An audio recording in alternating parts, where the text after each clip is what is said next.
Maxime Switek. Le Zoom Eco, bonjour Axel de Tarlet. Bonjour Maxime. La compagnie aérienne Emirates, la chaîne beIN Sport, se retrouve en grande difficulté financière. Ce sont là pourtant deux grands symboles des ambitions économiques des monarchies pétrolières du Golfe Persique. Voilà, exactement. Fly Emirates, la compagnie de Dubaï, sponsor du PSG, lui-même détenu par le Qatar, tout comme beIN Sport, propriété du Qatar. Toutes ces entités devaient porter les ambitions économiques des monarchies pétrolières des Émirats Arabes Unis.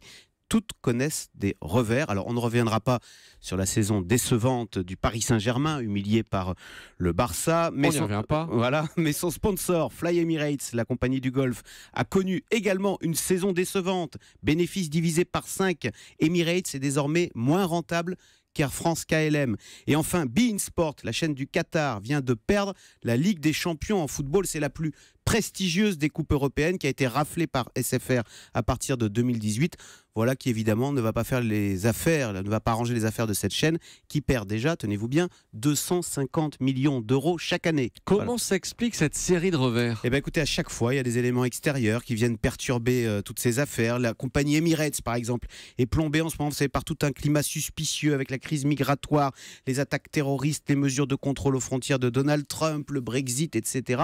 Mais tout cela montre les limites de la politique du carnet de chèques du Qatar ou des Émirats Arabes Unis.